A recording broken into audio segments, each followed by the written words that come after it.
colleagues, dear friends, listeners, and viewers.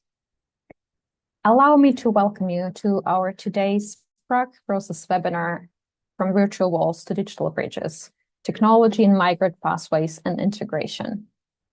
Before we start with the webinar, allow me to remind you that the webinar is being recorded and the recording is going to be available a little later on the Prague Process website.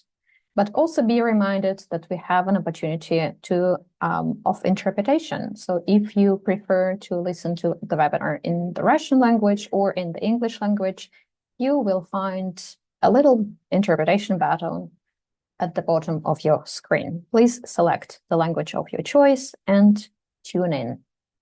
So the webinar on digitalization continues our work on this topic.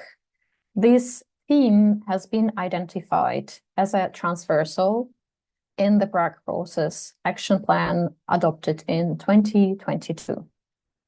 Since then, we've focused on digitalization in migration management and asylum management through a number of targeted publications and events. Just last week, we addressed this topic at a workshop in Luxembourg that we had a pleasure to co-organize with the European Migration Network, Luxembourg. But unlike our previous activities that looked at digitalization from the perspective of the state institutions, today we're going to be shifting our focus to migrants themselves. We'll explore how technology can enhance migrant access to essential services and how it can aid their migration journeys, but we will also consider potential pitfalls, such as creation of some new, sometimes even invisible barriers. This is why we also have a question mark in the title of the webinar. So we will gonna explore whether that's really a virtual wall or a new digital barrier or bridge that we are creating with the digitalization of migration tools and technologies. To frame our discussion, we are going to draw on two recent publications produced by the Prague Process Migration Observatory. The first one is the policy brief, The Place for Modern Technologies in Integration of Migrants. It was authored by Dr. Amanda Alencar, and it was published in August this year. And the second publication that was released mere days before the webinar this week, it's a policy analysis report, Time as Violence, a user-centric approach to digital migration management. It was authored by Andrew Fallone and, as I mentioned, released just this week. And we would post the links to the publications throughout the webinar so you can find and read them in more detail.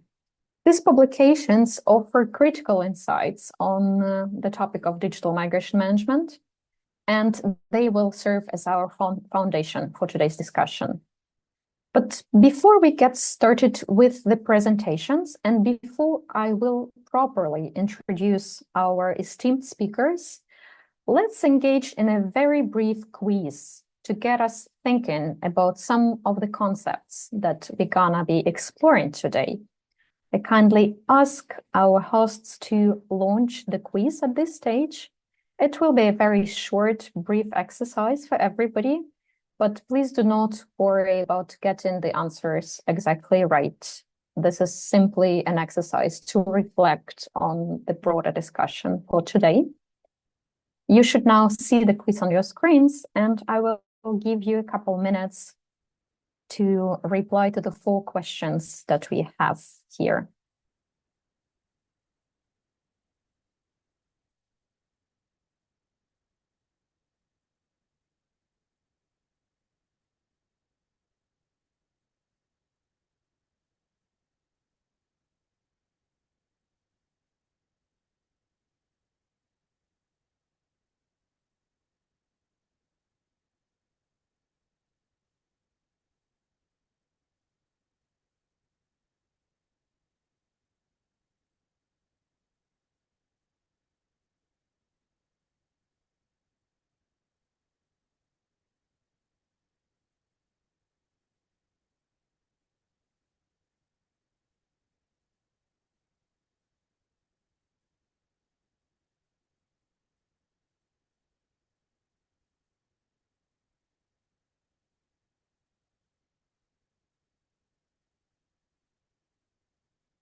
Well, I hope that you had a brief moment to choose and select your responses.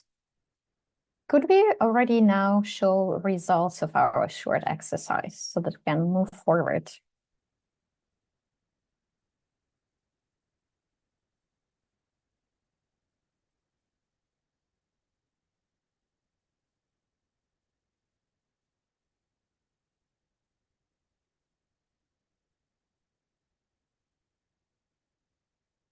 All right, as you will see right now, the results on your screens, you will see the green little marks next to the correct replies. But without any further delay, now I'm finally pleased to introduce our first speaker, Dr. Amanda Alencar. She's an associate professor in the Department of Media and Communications at the Erasmus University, Rotterdam. Dr. Alencar serves as the academic coordinator for the European Joint Master Program, Super Diversity in Education, Organizations and Society. Her research centers on migration, technology, and forced displacement in Europe and South America, with a focus on projects related to the digital placemaking, leisure, and livelihoods in refugee contexts. She has published rather extensively on these topics and co-edited special issues, including the media and migration in the COVID-19 pandemic, but also the precarious migrants in sharing the economy. Today, she'll share the findings of one of the recent policy briefs that I mentioned briefly before that, and she'll discuss the impact of the digital tools on migrant integration and the critical barriers that may limit their effectiveness. And our second speaker, whom I'm also honored to introduce, is Andrew Fallone. Andrew Fallone is a doctoral researcher at the University of Cambridge Institute of Criminology, where his work focuses on the impact of criminalization of migration and the stratification of access to social information among people on the move. His professional background includes time with the Center for European Policy Studies, the German Federal Employment Agency Institute for Employment Research, the United Nations, and the governments of Palestine and Liechtenstein. He previously studied at the European University Institute's School of Transnational Governments and American University School of International Science. Andrew will tell us a little more about the concept of digital borders. And this is one of the questions that you saw in the quiz, as well as the temporary borders, but also something that we call the rise of opportunistic economies, which emerge when migrants seek ways to move forward along their migration journeys. And I would now give the floor to Amanda. Amanda, the floor is yours. I welcome you to the stage. Thank you for tuning in. Thank you very much, Irina, for the very generous and kind introduction. But I would like also to thank you so much for everyone who is attending the webinar today. And if I may, I would like to start my presentation by sharing my slides. Please bear with me for a second. I hope it is visible to everyone. Yes, perfect. So as Irina has introduced today, the topic of my intervention will be based on the policy brief that has been published in August on the topic of the role of technologies on migrant integration. The digital age has reshaped the landscape of migrant integration processes, we can say, redefining to a certain extent approaches to integration processes across several European countries. And if we think about digitalization as a process, as a global trend, it is important also to take into account that societies have become increasingly more diverse. We can talk about a super diversity in most European cities, for example. And also, this super diversity has been shaped by digitalization, in particular because host societies have been thinking differently about this process, as well as migrants themselves. Their perceptions, their experiences have been influenced by, for instance, the use of digital tools when they arrive in a new context, but also when they plan their mobility, their movement. So there is this interesting quote that I separated from the policy brief just to illustrate this intersection between societies on the one hand becoming increasingly diverse and multicultural, whether they embrace it or not, but also how technologies are sort of intersecting in this process. And because of that, I will walk you through, and I will actually invite you to come with me and take a critical examination of how digital technologies are intersecting with traditional integration frameworks and approaches, and how migrants themselves are also experiencing this process. In this presentation, I will shed light on both.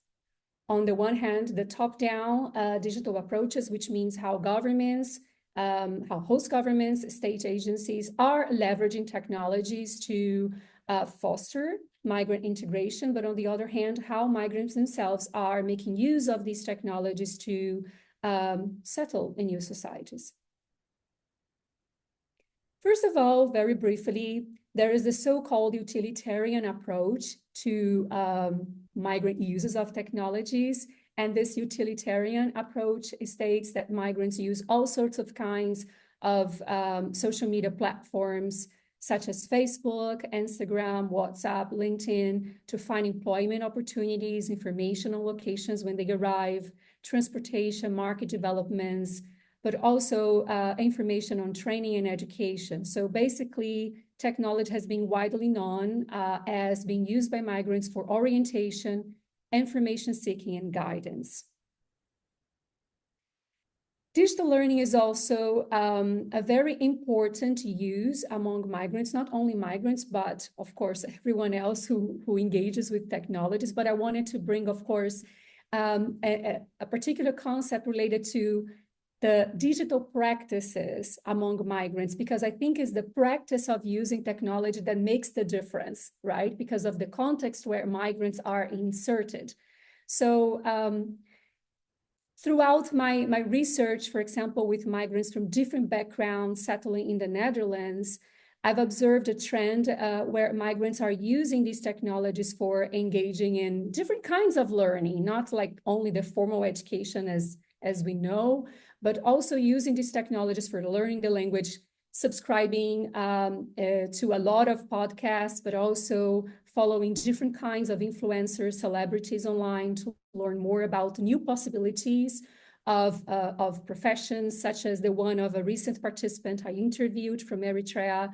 She wants to become an activist and was following interesting influencers who are activists, and she was inspired by their work. Now I want to call your attention about the examination of digital technology adoption by migrants around the notion of migrant networks, which has been the primary focus of studies in this area. So what we know by now when it comes to digitally mediated migrant networks is that these networks, pretty much like in the pre-digital era, they also offer access to different kinds of resources, such as social, economic, cultural, affective, legal, and more. Right?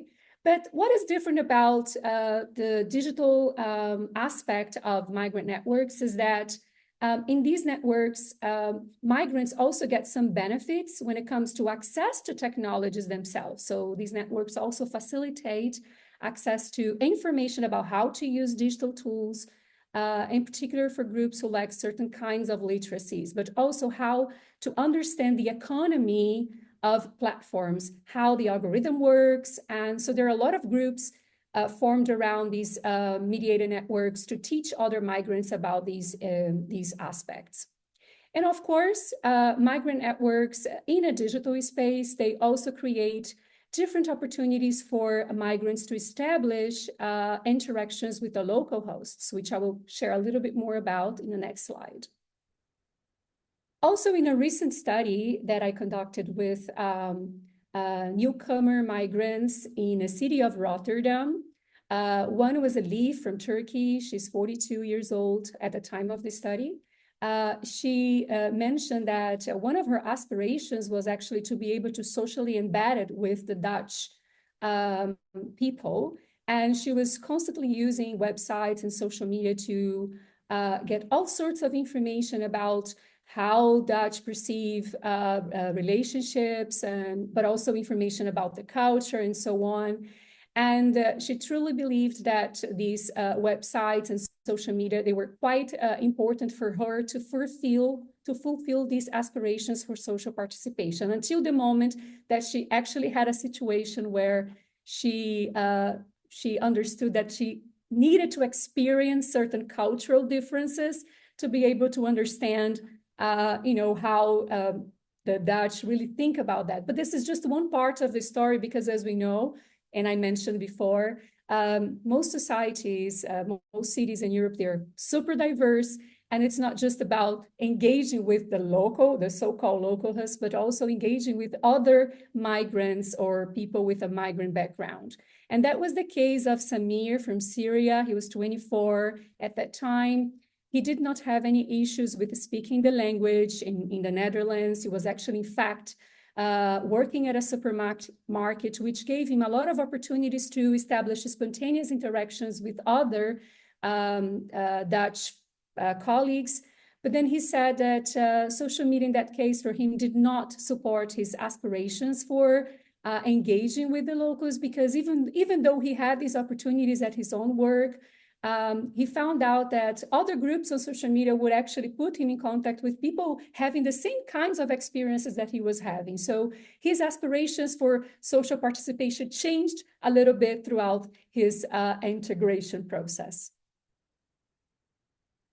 Another kind of, let's say, practice that migrants engage when it comes to technology is, and I think this is a very important aspect to consider, is digital platforms being seen as a social sphere where migrants form and preserve their identity, or as Benedict Anderson would say, they would imagine their community online, preserving certain aspects of their national and cultural identity. Maintaining linguistic, but also, aspects that are really concrete of their state, of their nation, even though they were already influenced by other values in their host countries. But these spaces, they were quite important for that. But also the social media per se, social media platforms help migrants to promote resilience and self-determination by mobilizing, but also by discussing matters that are important for their community. And finally, when it comes to the bottom-up approaches, and here I'm really making a summary of what is in the policy brief, but in the literature in general, is that how can we actually use these technologies in more collaborative and creative ways so that migrants can also create narratives that show how they really do integrate in their own ways, in their own rights, right? Because we have sort of the integration frameworks that tell how migrants should follow, the kind of trajectory they should take.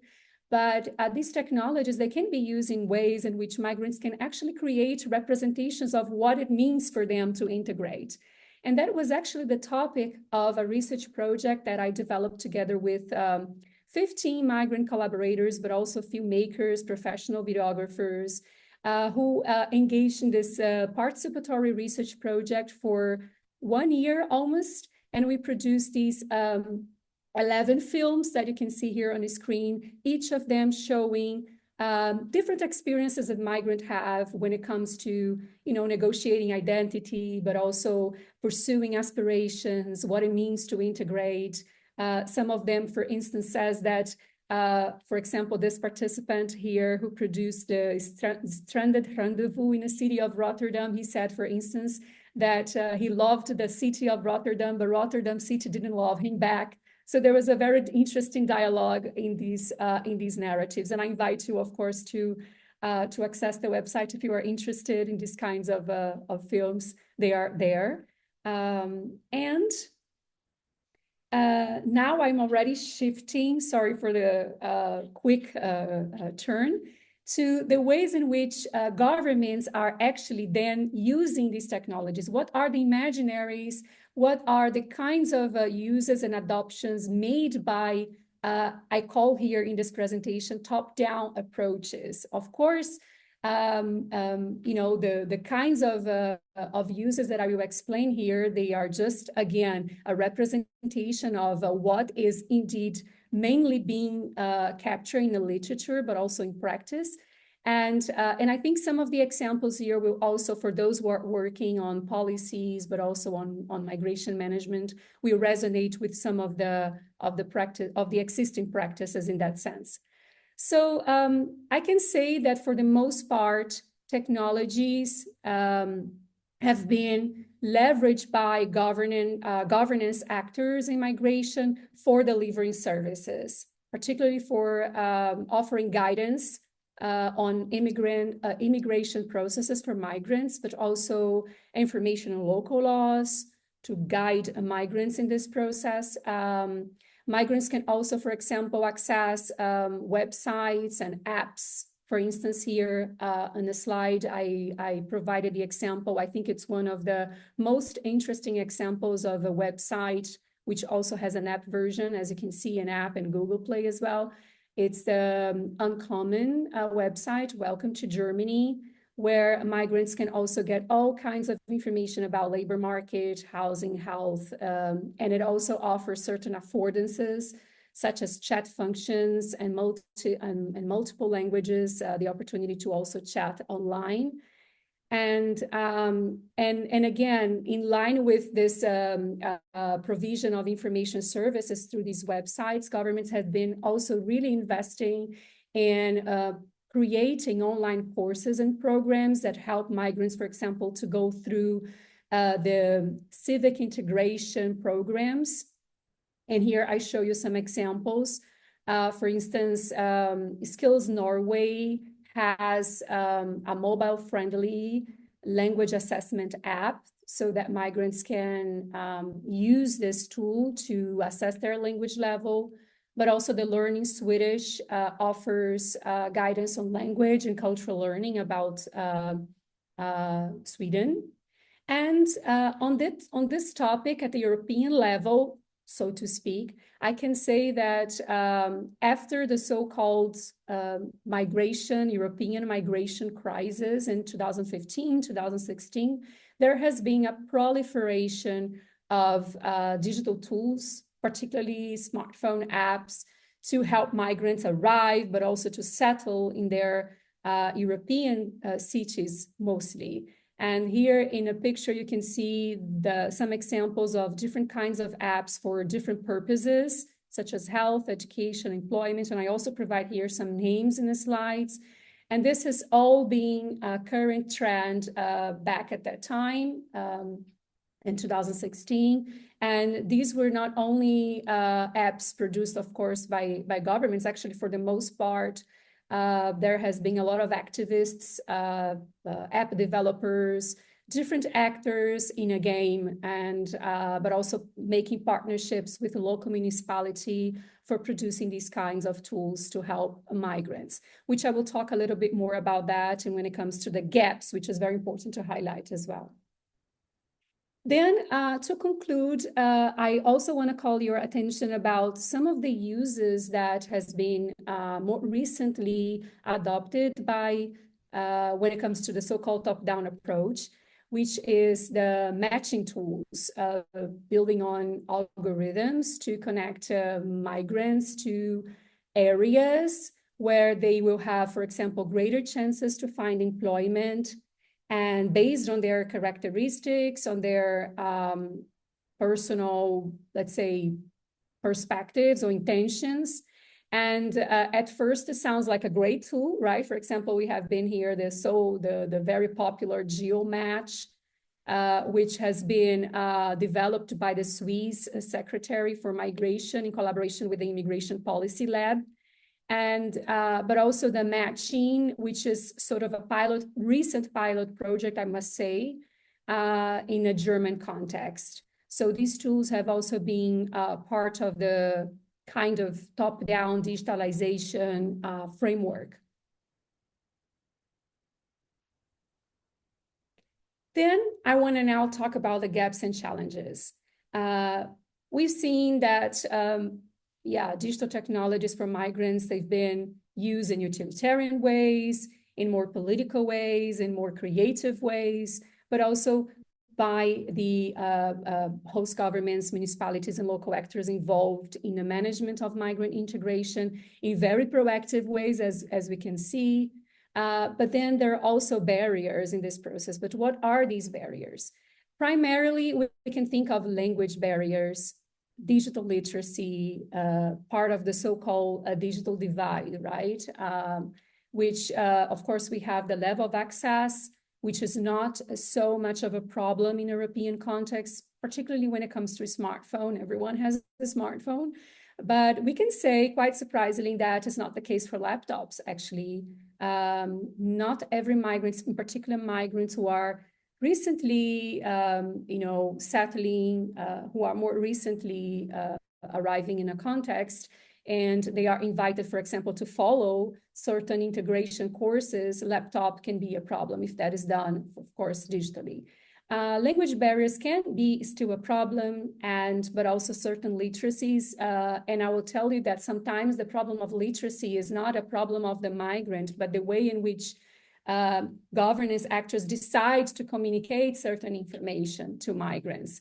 And in fact, migrants, as everyone else, they're quite tech savvy, and they've been using technologies in very creative ways. And I think governments should leverage that and understand those uses and those practices among migrants a little bit more to align, right, the communication process. Affordability is still an issue, economic, especially in the beginning of the process of understanding and arriving in a culture. And other factors such as employment and education, social cultural interactions can also be barriers for digitalization. And here, as I started talking about the disconnects, I just want to emphasize that one of the main issues when it comes to providing digital services to migrants is that these service providers, they need to understand more how migrants actually use technology. So there is a lack of engagement, as I said before, with migrant literacies. And I've published extensively about that. And these literacies, they can be very varied. It's not just the literacy in a sense of using or having access, but really how people understand, because technologies, they do incorporate, they embody the values and the cultural understandings and perspectives of people, right? So there must be some more effort in that direction.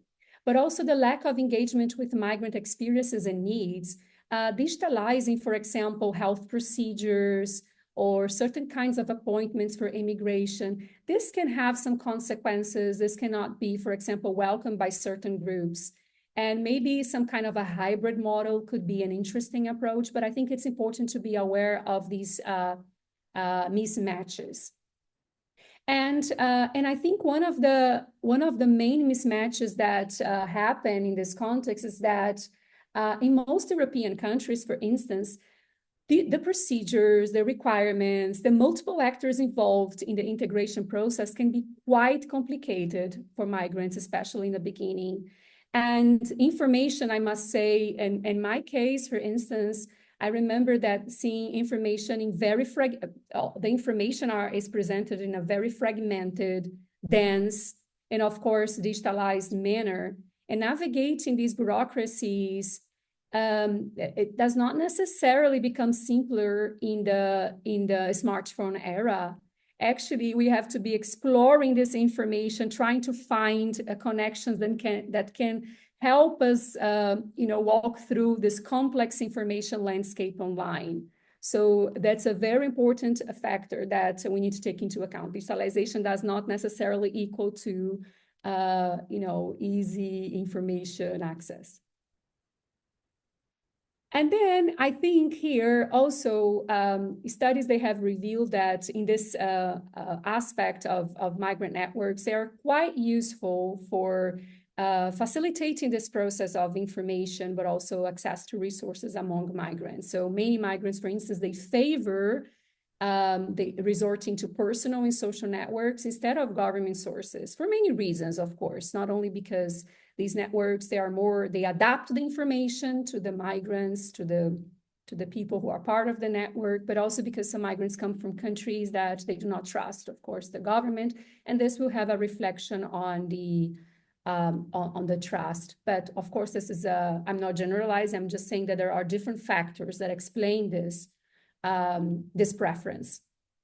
But again, it's not all, it's not a panacea. Internet is also a breeding ground or a hotbed for misinformation, as we know. And these networks, although they're very helpful, they can also spread misinformation, and governments and people working with migrants should also be attentive to that and be able to have access, people that they can access in these networks to challenge these kinds of information.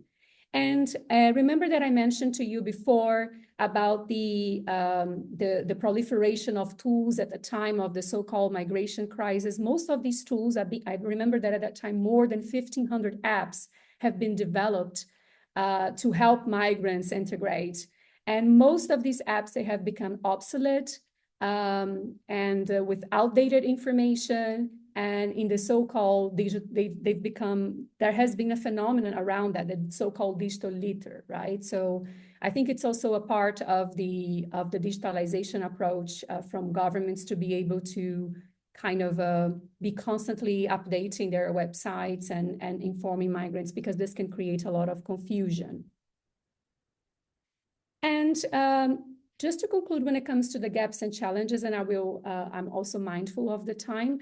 As I mentioned before, the geomatch and the matching, although they sound like, a great tool to also speed up the process of asylum applications for migrants, because once they know the place they will stay that aligns with their interest, then it becomes easier for the process to conclude. But it's not so straightforward, because, for example, it was found that the geomatch algorithm prioritized mainly integration criteria from the authorities' perspective rather than the migrants. And in the matching project, for instance, there is some kind of a more participatory co-creation approach, which is interesting because it does engage more with stakeholders like migrants, but also other stakeholders in the local contexts. Policy recommendations, very briefly.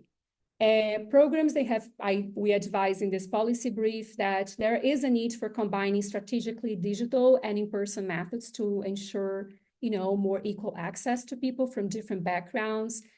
Governments should be mindful about the easy way of to provide more intuitive and easier ways to navigate information in their platforms. As I said, the Welcome Germany website is a great example, and I think it should inspire other, governments when it comes to the provision of information online. Another thing that it's important is also to facilitate government information by also constantly monitoring their websites, but also their collaborations with external organizations. Governments do fund a lot of projects regarding the production of apps, creation of apps and digital websites. So they should also ensure that accuracy and reliability of the information is asserted is provided in those places, in those websites. And there is room for more engagement with, for instance, migrant networks who have already in place a lot of information tailored to different migrant backgrounds. So perhaps, for example, creating directories of relevant social media messaging groups. Nothing that is paid, really simply infrastructures that are already in place among migrants so that information and resources are channeled to those networks, but also because trust engagement are already established in these networks. And this could, for example, enhance outreach and support efforts among governments. Transparency, it's also very important when it comes to, for example, putting websites and using apps for managing migrant integration, especially when it comes to the clear communication of the purpose of these websites, how migrant data, if applicable, are being used, and collected in those websites, and also provide clear channels for migrants to report, but also to ask questions as needed. And here are some conclusion points, and I promise it's the last slide, is even though digital technologies indeed have been quite prominent in different areas of migrant integration, but there are some that remain critical, and we need to do more about that. For example, in the area of education, digitalization is not a solution per se. It is indeed a great tool, but we need to be able to also invest in more local context and more cultural awareness and understanding, especially because we know digital tools and the internet more generally is also being a great tool for the spread of stereotypical discriminatory narratives, racism, and so on. But also, I think the question of whether digital technology is actually promoting migrant integration, there is no doubt that there has been indeed a great a churn in that sense, but also we have to be very mindful of the limitations, but also what else we can do, especially with the emergence of AI and other emerging technologies. Thank you so much for your attention. Thank you, Amanda. That's been quite insightful. I think that there is a lot of food for thought, and it will bring us then to our question and answer session later on. So I remind all of our listeners and viewers that you have an opportunity to post your questions, and I already see one in the chat. We will address them later on. But for now, I have the pleasure to invite Andrew. And Andrew, the floor is yours. You can share your presentation. Wonderful. Thank you so much, Anna. I'll be sharing my presentation if you give me a moment. Perfect. Is everyone able to see that well? Fantastic. Good. I'd like to begin by thanking Irina and Daria, Alexander and Bratislava, and all of the Prague Process team who made both this webinar and the article associated with it possible. And thank you, Amanda, for the excellent presentation. I believe we'll really find some interesting parallels as it relates to migrant networks, how technology is leveraged to deliver services, and then the need for transparency and communication around these technologies. So I'm very grateful for this presentation to begin today. Now, one of the things that I think is important to recognize is that digitalization in migration management seems to be an almost unavoidable trend. And if the future then is to be digitalizing, we should be exploring the ways in which that digitalization impacts people's experiences using these migration management tools, because this presents an incredible opportunity for us to make sure that digitalization is done right.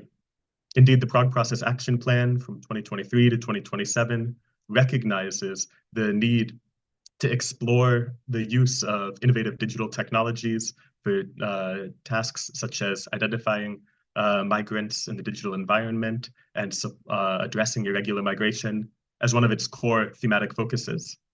So if we are to be digitalizing migration management, then at this design stage, at this nascent stage, when digitalization is just beginning to gather steam, this is the opportunity at which government actors can really have the greatest impact on its success in the future. Now, I explore one example in this policy analysis report. This example comes from Mexico, where I recently completed 7 months of work, and some of which focused on the impact of a digital migration management app called the CBP-1 app that the United States government is using as a way to leverage and mediate individuals' access to crossing the southern border from Mexico to the United States to claim asylum. And we'll get into that as this presentation progresses. Now, digital migration management involves digital borders. And yet, digital borders can manifest in different ways. Indeed, technological advances such as video surveillance systems, drones, thermal cameras, social media monitoring strategies, biometric technologies such as fingerprint and facial recognition, artificial intelligence, and machine learning, all of these are part of what can be broadly understood as digital migration management. And the potential of these digital tools to increase human mobility is immense. I think the clearest example would be the biometric passport symbol. It's a square symbol with a line through the middle and a circle in the center that almost everyone in this webinar, I'm sure, is familiar with. And this symbol means that often crossing a border checkpoint can be a seamless process where you never even talk to a living, breathing border agent and you move across international borders incredibly quickly. Yet, this ability of digitalization to increase human mobility is not ubiquitous, and especially not in the case of displaced populations. So to understand this, we have to begin by talking about digital public infrastructure, or DPI. DPI is best understood as the digital systems that expedite the provision of essential society-wide functions and services in private and public sectors. So DPI then are not the actual services themselves, such as those that Amanda was talking about, apps connecting people to. Instead, digital public infrastructure are the underlying platforms and systems through which these services are delivered. Now, two key areas where digital public infrastructure relates to migration is through the identification and the creation of digital identities for people on the move, and the way in which government actors store and transfer data related to their migration procedures. Now, the trend currently is that often, given the complexity of creating these digital platforms, many times they'll be outsourced to third parties in the private sector. Yet I would include a word of caution against this, as increasing the role of third-party vendors in the private sector in creating digital public infrastructure first reduces the accountability of these actors to uphold data protection standards and best practices, the same standards and best practices that government actors often strive to uphold. Additionally, this outsourcing of DPI to the private sector also can reduce government actors' ability to regulate these third-party actors, effectively reducing regulatory oversight. I would cite here an article by the Brookings Institution scholars Priya Vora and Jonathan Dolan, who write that digital services and infrastructures that enable them must be understood as offering new choices and new capabilities, but their presence, no matter how well designed, does not guarantee a net positive outcome. And so, when we're at this nascent design stage, where we currently are, just beginning to look at the far horizon of digital migration management, we now have an incredible opportunity to emphasize user centricity in digital migration management. And indeed, this focus on how users experience digital border tools is already recognized by transnational actors as crucial. The OECD's recommendations for digital governance emphasize user centricity, and the European Union's e-government benchmarks similarly emphasize user centricity. However, if this user centricity is not emphasized, there's potential then for algorithmic violence to take place.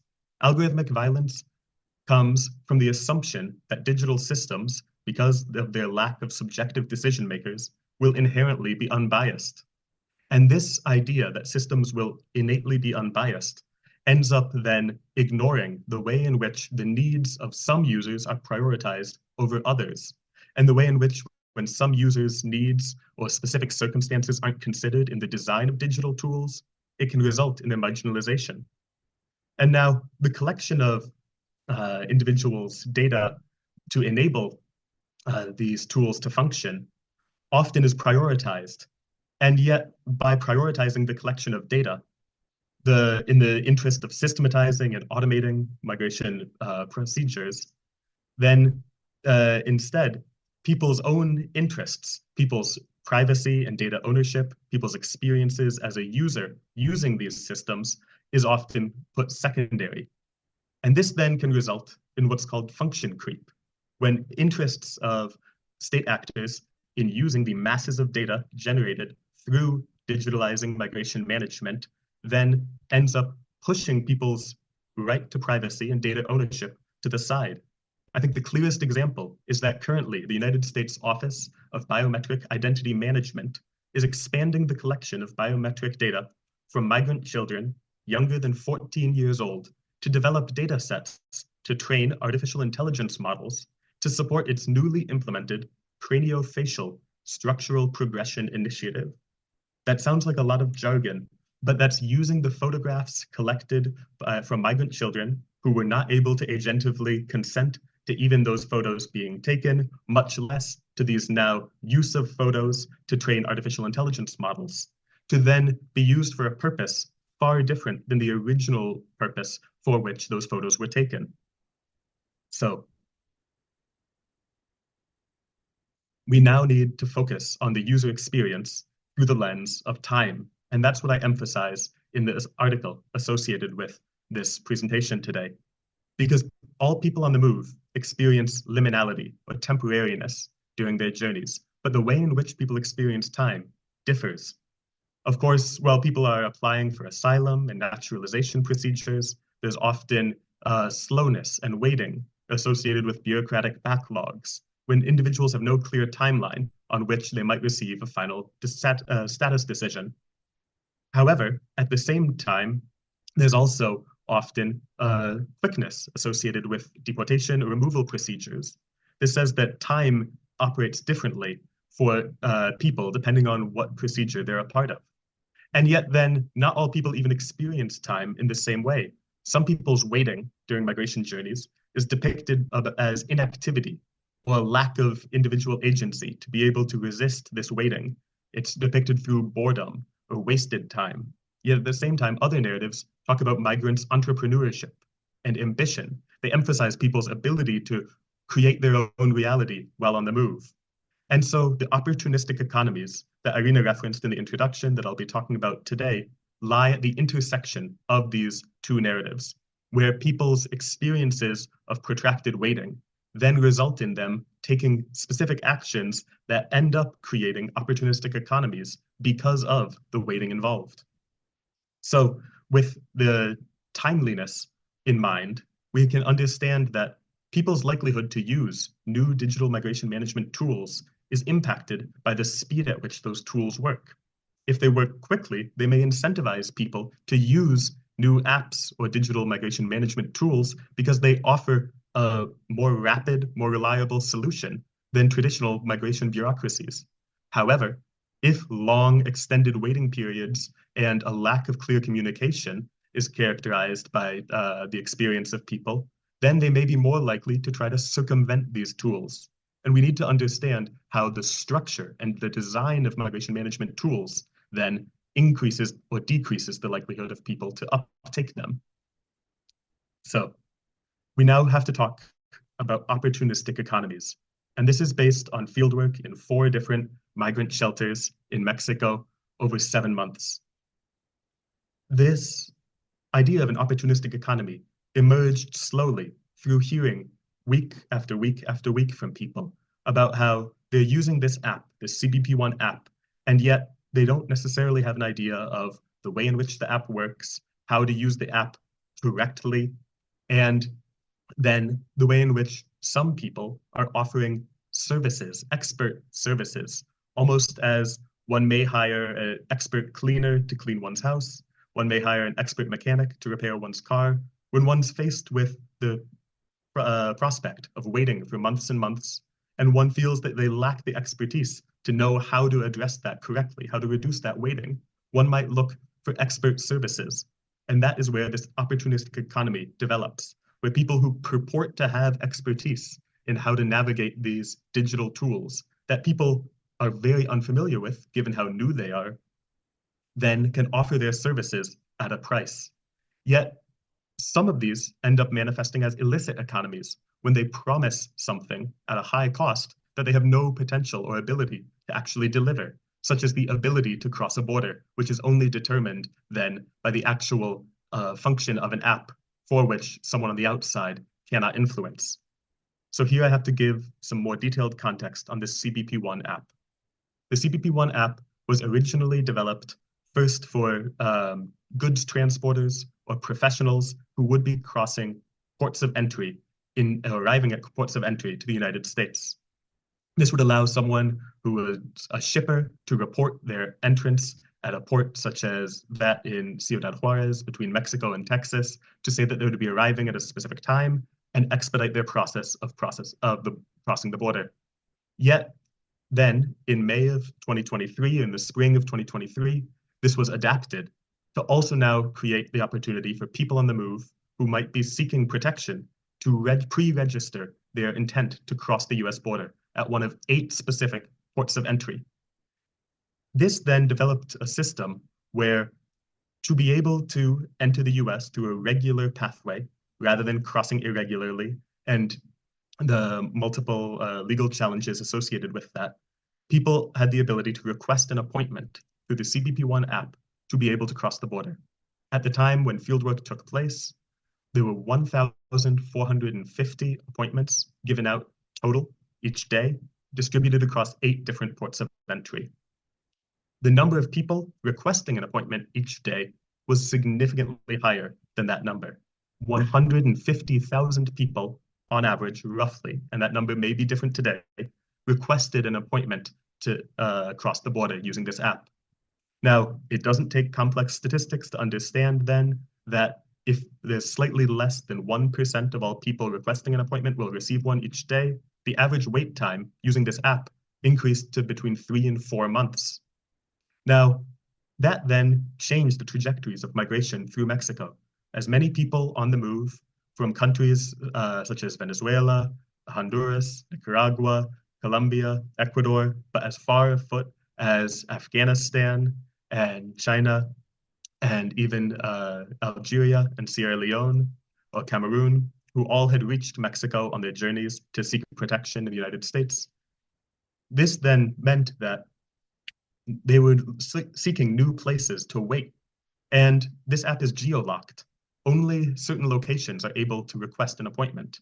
This then meant that a city like Mexico City, which often previously had higher costs associated with it as an urban center and as the capital, was placed on the map for people on the move because it would give them a wider range of possible employment opportunities in the informal economy and of housing as they waited for these long periods of time.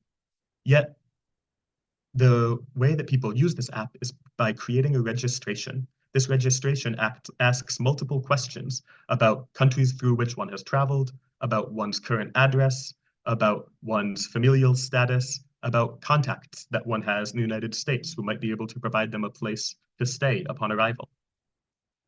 Yet when one creates this registration, once it is created, it cannot be edited or amended. This places people under tremendous pressure to do something right.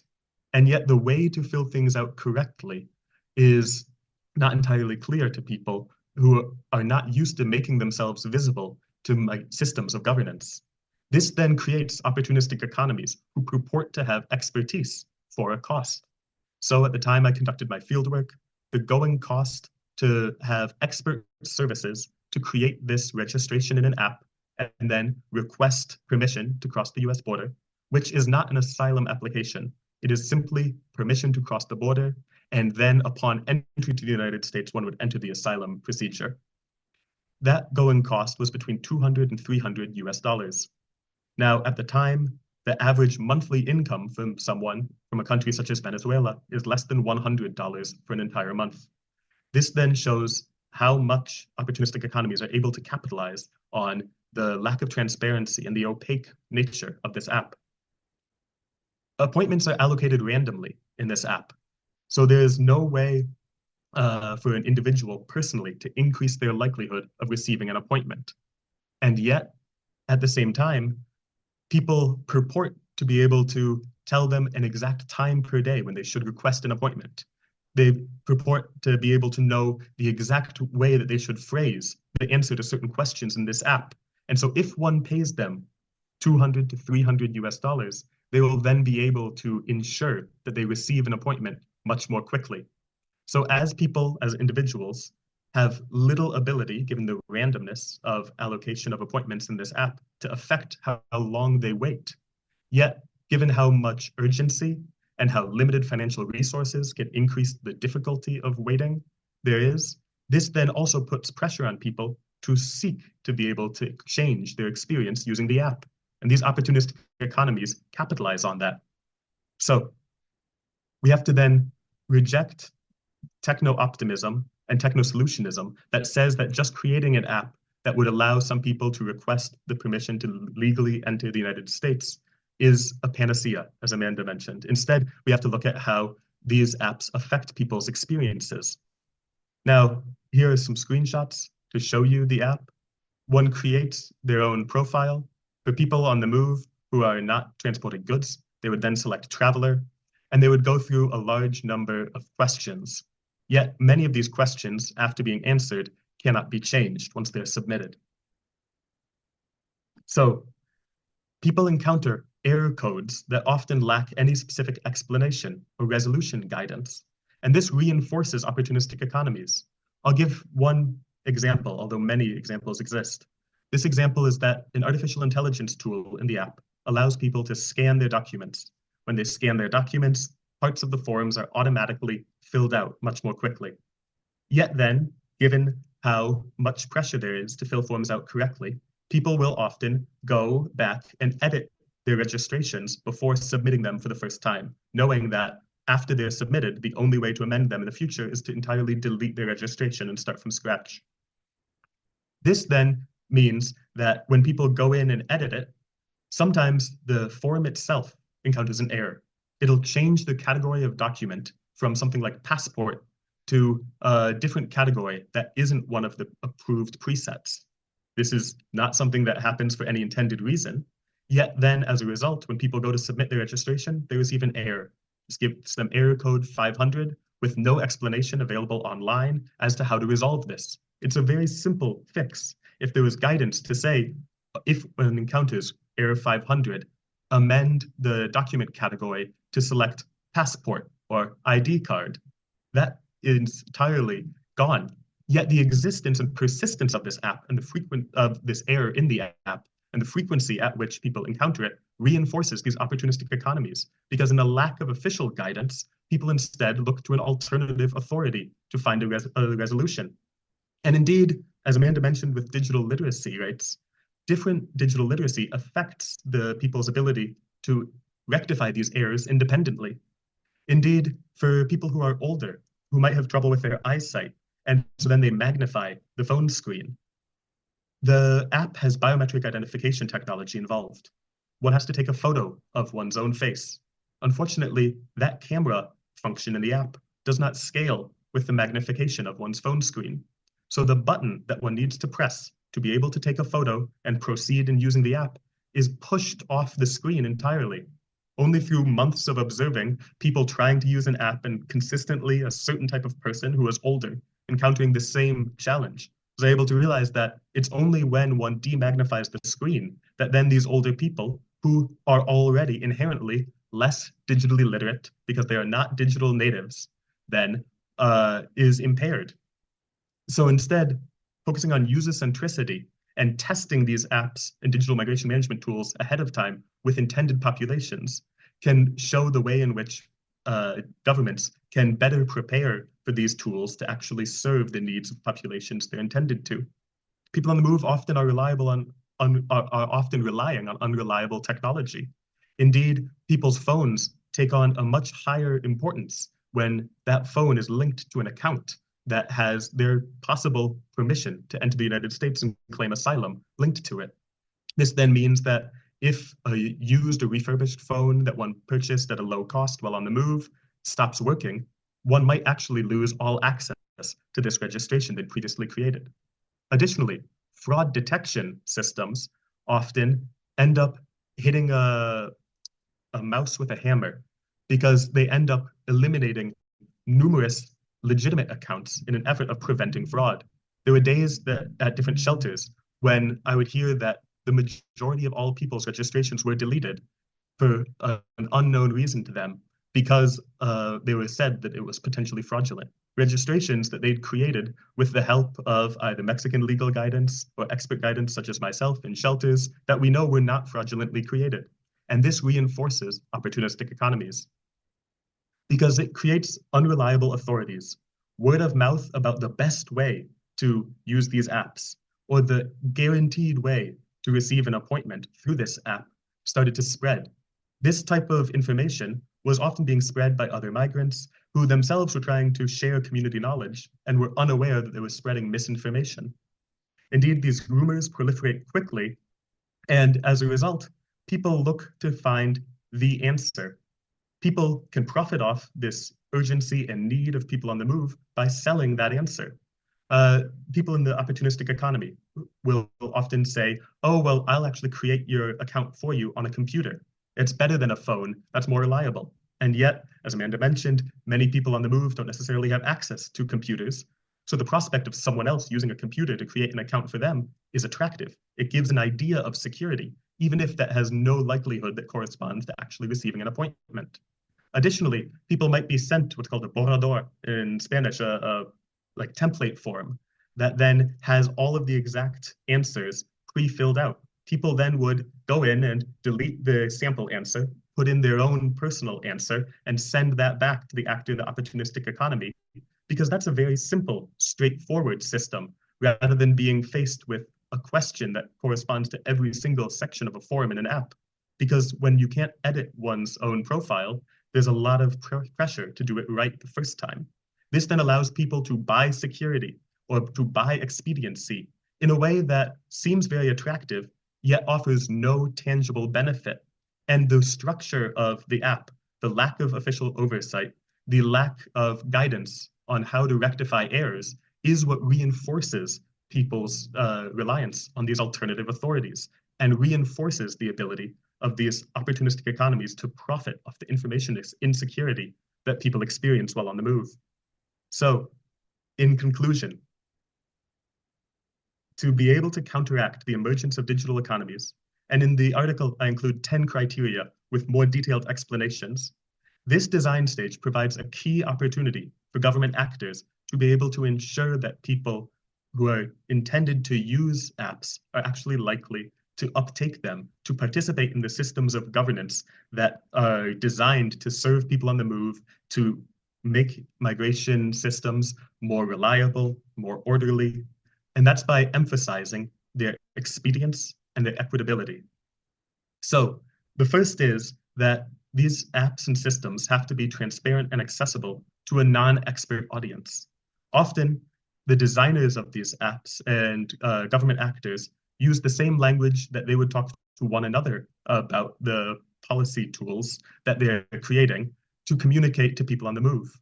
And yet, that doesn't necessarily correspond to the questions people have. So one thing in the CBP1 app is it will ask, what countries did you visit in the last year? Well, for a person on the move, visit is a very opaque term. If someone passed through Honduras or Guatemala when coming from Venezuela to Mexico, they would say, well, I didn't pass through. I didn't travel to these countries. I just went through in a matter of days. They would say, oh, well, I actually don't have a stamp in my passport, so I don't want to say that I passed through, because if I say that I passed through and there's no stamp in my passport, they might create new consequences for me because of that. Additionally, these apps and systems should be robustly tested, not by focus groups, not by third-party vendors who purport to have error-proofing services, instead by the intended users of these apps, as it's important to understand how people themselves on a sociological level will respond to the systems that they're being asked to use. If these systems aren't tested on the populations that they're likely to serve, then they risk reinforcing things like opportunistic economies that will develop based on the disconnect between people's needs and the services that they're being asked to use. Additionally, there are barriers to access that should be removed. For many people, they would seek to buy a better phone, a more reliable phone, to be able to use this app. Or they would even seek to buy bigger data plans with temporary SIM cards to be able to have a better likelihood of receiving an appointment. There should instead be ways for people to be able to use systems regardless of what financial resources they can mobilize. There should be inbuilt error resolution mechanisms. And indeed, at this design stage, it's incredibly important to prioritize data protection, strong firewalls and safeguards, and proactive deletion policies so that the data that people submit through digital migration management systems is deleted or removed from servers once it has met its intended purpose. I really look forward to talking more about this. Thank you all for your attention. Andrew, thank you very, very much for the excellent presentation. I think it's very interesting. And what you didn't mention, but what I find quite important to underline is the use of the so-called term of the digital smugglers that you also quoted in your report. And I think the smuggling is a big problem, and I think that sort of not an official concept, but a term that is used unofficially by many sources. It's also important to understand what we are talking about. This is a sort of a new economy or an opportunity for some people to create money on a site for something that where they don't have an expert knowledge. I already know, because we have just 20 minutes left for until the end of our webinar, I already now would like to underline that, dear participants, you're really welcome to post the questions in the chat, and we're gonna address them right now. So both speakers are ready to reply to any of the questions that you may have. But for now, we can kickstart our discussions, and I'd like to return first maybe to Amanda and ask you about sort of part of a digital public infrastructure that Andrew mentioned. How should, well, what's your thought about how the governments should approach the design of the digital systems to avoid isolated or rather redundant tools? Because we see that there is a rapid mushrooming of the different applications, and you mentioned there's been hundreds and hundreds that were developed in a matter of months and weeks just after the so-called refugee crisis in Europe. So how should the governments approach the design of these digital systems to avoid that there is no redundant tools? What's your thought on that? Thanks so much, Irina, for the question, but also Andrew for the presentation. Indeed, there's a lot of points in common and connections regarding this topic. I must say, of course, in each context is different, right? That's why I was referring in the beginning to the notion of practice, because we'll use technologies in more or less similar ways. But when it comes to practice, governments, I would say that in a context of, let's say, integration programs, for instance, centralizing all the information in a specific site, that could be already a first step. And of course, as I mentioned before, technologies are also very helpful in a sense that they have affordances, right? In terms of possibilities to make information a more, let's say, accessible language interpretation, channels for communication open, transparency in that sense. But also they should bear in mind that the centralization of the system, that's why I think the importance of having this, digital public infrastructure really serving the needs of different communities, but also connecting with the communities as well. How can this information be channeled to networks which are already in place? And again, why paying so much for apps, whereas there are already infrastructures there, like networks on WhatsApp, groups, and so on, or even like offering information about what's going on in a city, information that is freely available, websites and things in one directory. These are some of the examples that I cite in a policy brief. And I think we should indeed, this whole idea of app and again, in the context of the border is so critical, because not only the precarity when it comes to access to technology at the basic level, but also all the confusion and it's already a barrier in the first place, right? So these are some of the ideas that I can share now. And obviously, one more thing that is important to take into account is that some people, for some purposes, right, some groups and some people for some purposes, they will resort to in-person appointments or in-person communication. So if there is also a way of, combining these infrastructures digitally, they are in place there, available, but also with in-person methods, that can be a good starting point as well. Thank you. That's quite a nice reply, I'd say, but I'd like also to invite Andrew to complement Amanda's reply. Maybe you'll come with an additional insight. Thank you, Irina. And Amanda, I can't underscore enough the importance of centralizing and so focusing on the existing communities. One thing with digital public infrastructure that's important to recognize is that currently we see a siloed approach. So the platforms that enable the creation of digital identity, that enable digital payments and data transfer and storage, these platforms are also often purpose-built for each function they're intended to serve. This means that you have very duplicative systems across multiple different functions. And this actually provides an incredible opportunity to governments exploring the digitalization of their migration management systems, as they can reduce costs and increase the reliable efficiency of these tools by instead building these underlying systems that enable, say, error resolution in any application or digital form used by a government related to migration. If then that platform itself already has an inbuilt error resolution mechanism, that has a multiplier effect in terms of benefit, because that doesn't only then benefit individuals using the app such as CBP1 that lack this capacity currently, but this then also could benefit people with a tourist visa application app in the future that is yet to be created, but then may experience similar errors. This could also then benefit goods transporters. This could also then benefit people who would be arriving at an airport and looking to use a digital passport control app.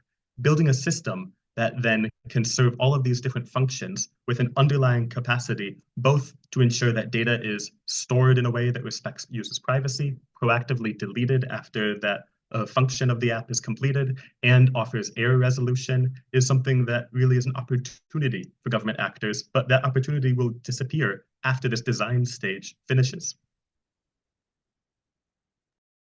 Thank you for adding also that important point, Andrew. I'd like to take perhaps at this stage a couple of questions that we have in the chat, and we had one posted right after Amanda's presentation. So what happens to migrants who are not technologically inclined?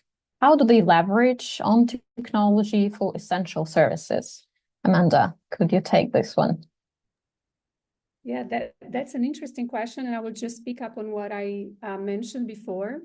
In my presentation, I said that digitally mediated networks are also playing a very important role in facilitating this kind of access for people who are, let's say, not so inclined for, maybe it's a generation issue, but also a preference, or we can talk about literacy issues here as well. So the networks of the so-called informal networks, but also migrant serving organizations, they are doing this job of actually translating that information to people who are not, who are, facing barriers to access this kind of services online. And not only in terms of translation in a legal sense, but also in a cultural sense. And even when it comes to understanding, giving the roadmap literally. And so I do think that there's more investments should be placed on, on these informal framework, informal infrastructures with people who are leading and who are helping other migrants. So I would say that this is one of the ways. And again, of course, governments, integration process, so to speak, in most European countries have become increasingly digitalized. So that's the reality here. And but still there should be ways, like more formal ways in which people can also sort of have this combination of hybrid, right? Of access to in-person, which there are, of course, but we see a trend, and especially in Western Central Europe, that this is not really the case. So I don't know if my answer is straightforward, but I would say that on the one hand, we have these migrant networks, informal organizations who are playing this role, who are helping. But also on the other hand, again, agencies should be mindful of that as well. Thank you, Amanda. Also an excellent reply. I think that it gives a bit of food for thought for everybody who's tuning in today. But I'd like to follow up on a question with regard to involving the private enterprises, the private sector in developing and designing sort of apps that serve the multiple categories of people on the move, migrants already integrating. What are your thoughts, Andrew? Are there any particular benefits, or would there be creating additional barriers for the government institutions to involve the private sector into the design of such tools?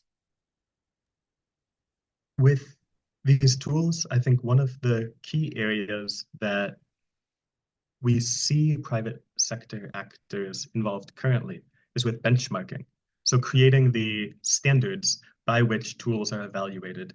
Indeed, in the artificial intelligence realm, you can see multiple different benchmarking practices or services that have developed out of the private sector.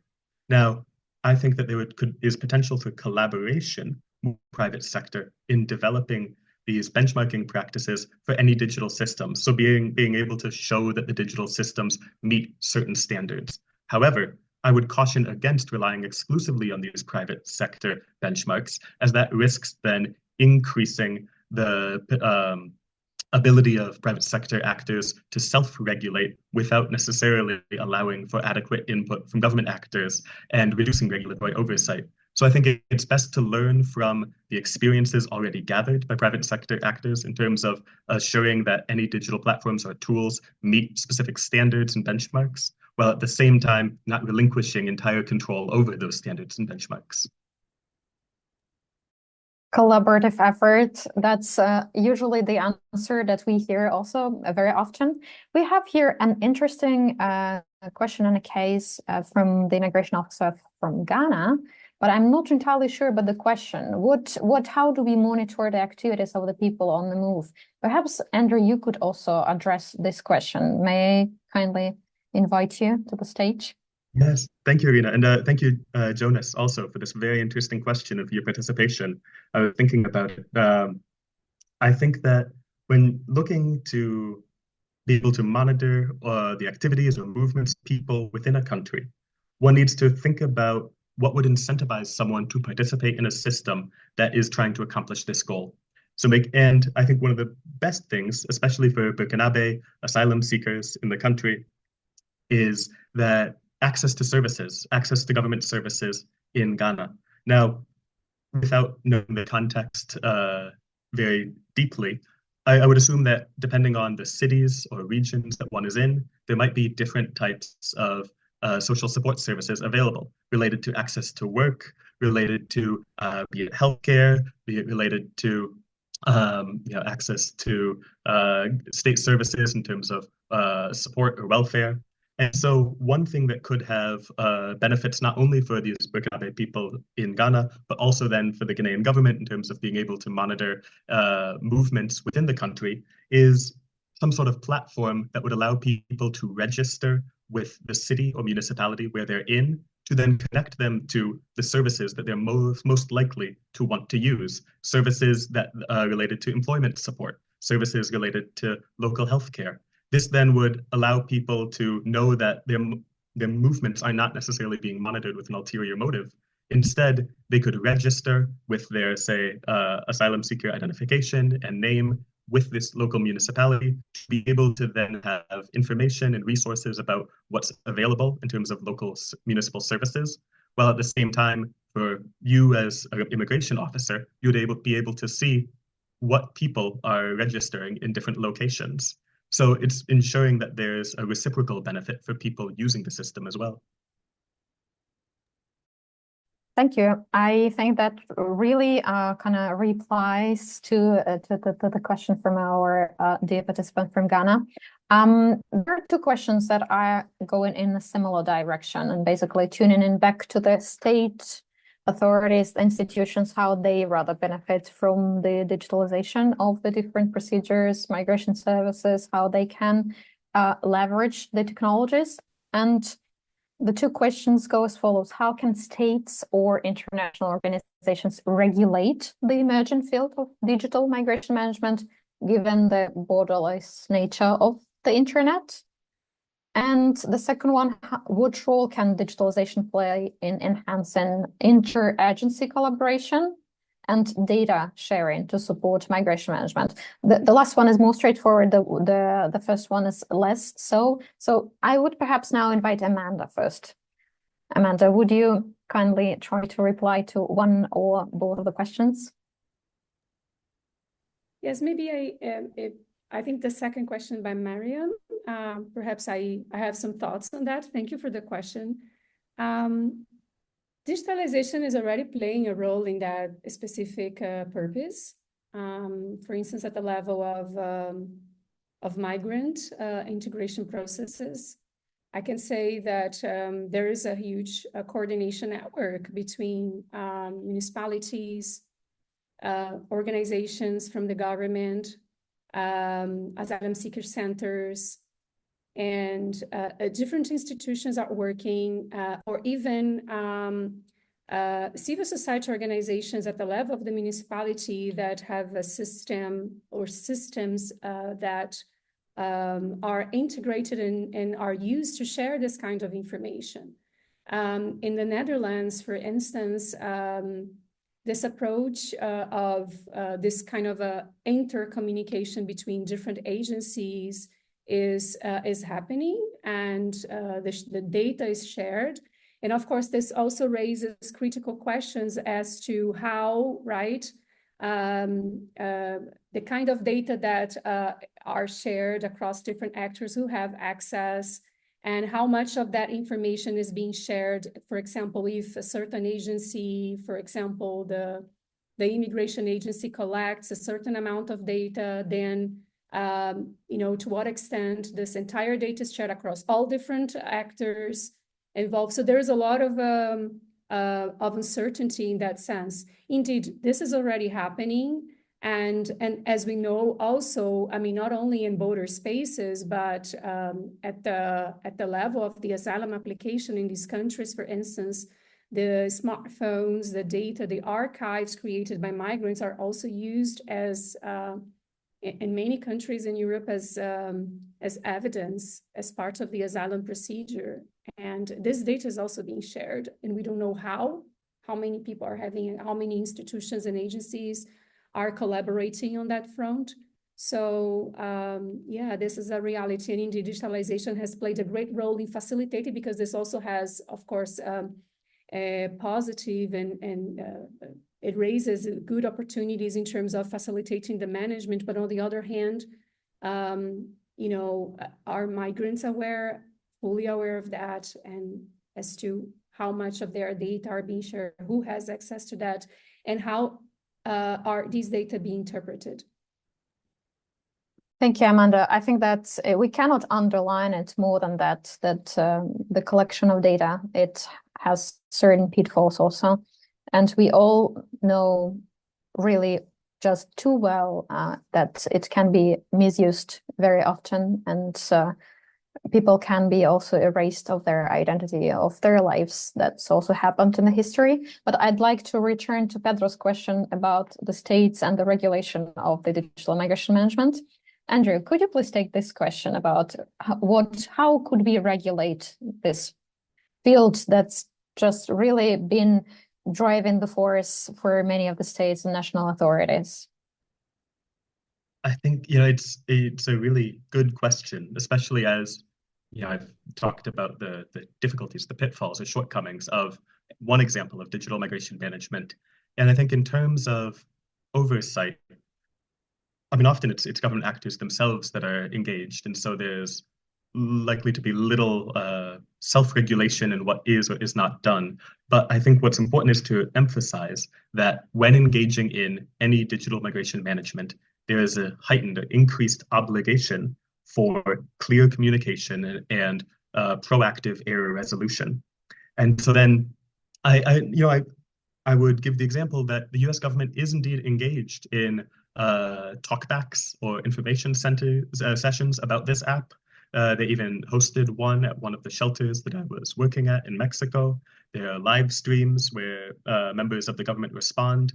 And yet I can also tell you that after staff from the embassy departed, people turned to me and they said, well, that was a wasted 2 hours because they didn't answer the actual questions we have. The information communicated has to respond to people's needs. And so while many of the things that were discussed in the session talked about, the one's legal rights upon entry to a country, they talked about, what forms one could fill out in the app, and how one should not create multiple registrations as that would be fraudulent. What they didn't answer is how quickly will people be able to find the resolution they need in this app? And that's the question that people are looking for, how to use these systems efficiently.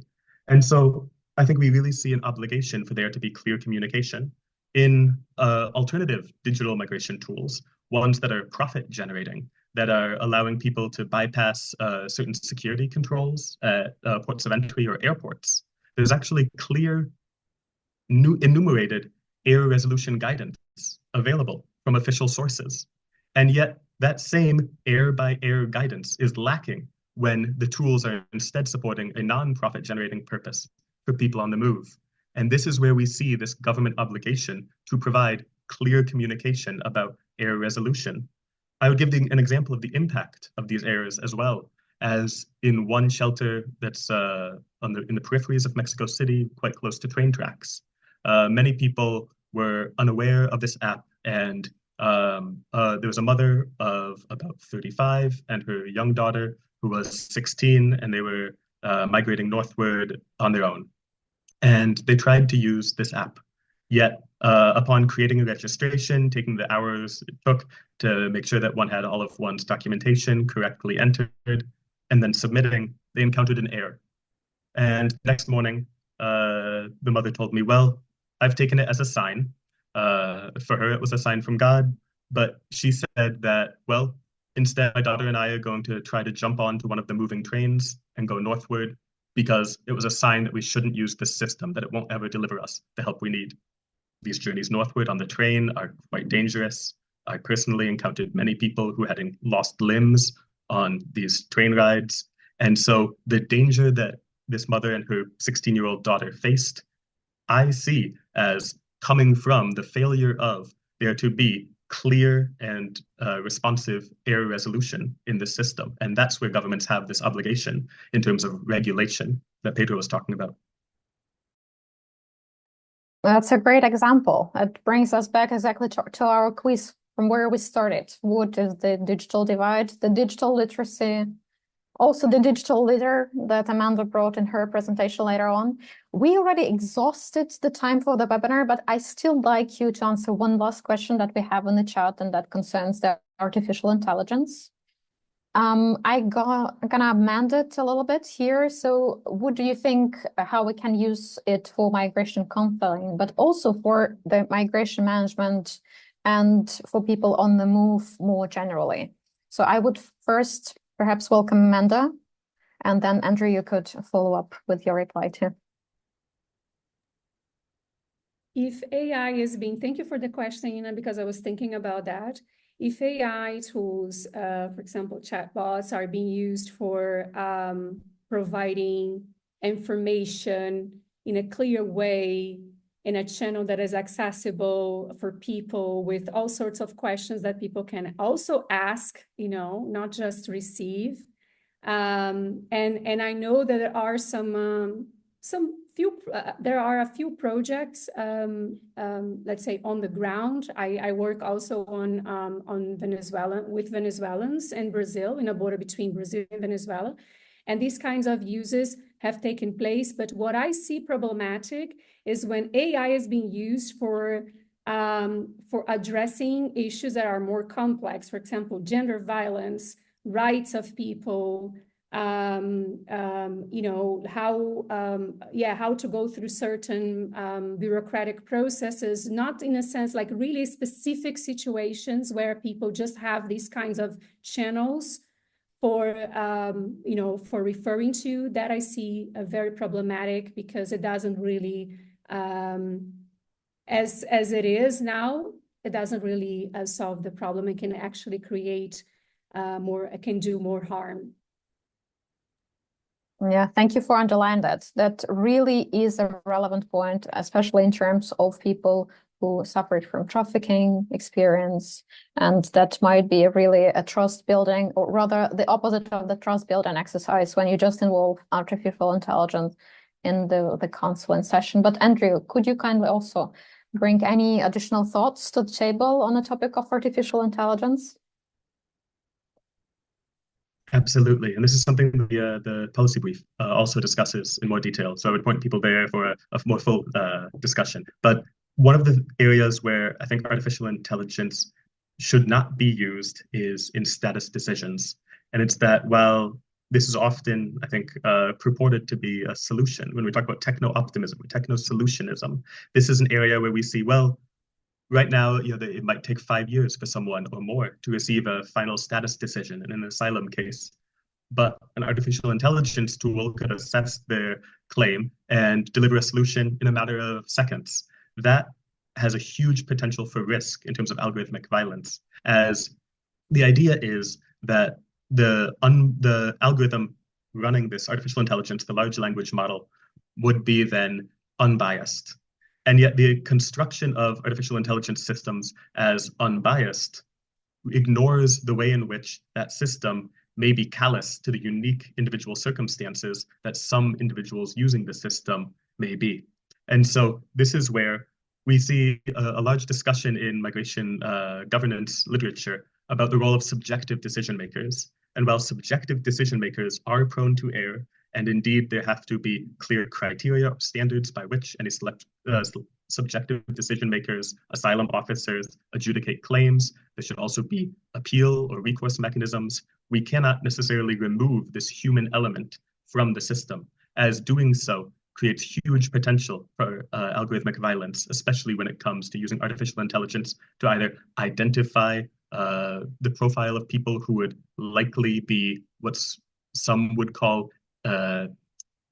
illegitimate asylum seekers, as that is very likely to wrongly identify people, and also in the adjudication of any final status decision. Thank you. Thank you. That's also, I guess that's a great way to end our webinar for today. I'd like to kindly ask my colleagues to pop our final poll, and I really invite every single participant who is still with us to answer to this several questions that we have for you. Just that helps us improve our future offerings to you. And with that, I'd like to thank, first of all and foremost, Andrew and Amanda. Excellent presentations, lots of things that can be discussed further and further on. I don't think that we had enough time within an hour and a half to address all the questions that we had been prepared to reply to. But I think that it's already a good starting point. I'd like to remind that we have both of the publications available on the Prague Process website. You are warmly welcome to read them and in more detail. And of course, we're going to share the presentations. After the webinar, we will send everybody the presentations of our speakers and their email addresses. So in case you have additional questions, please do not hesitate to reach out and to bring those questions with the beautiful and wonderful speakers whom we were honored to have today with us. For this, I thank you very much for your participation, and I wish you a good afternoon or evening, depending on the time zone that you're in. Thank you very much.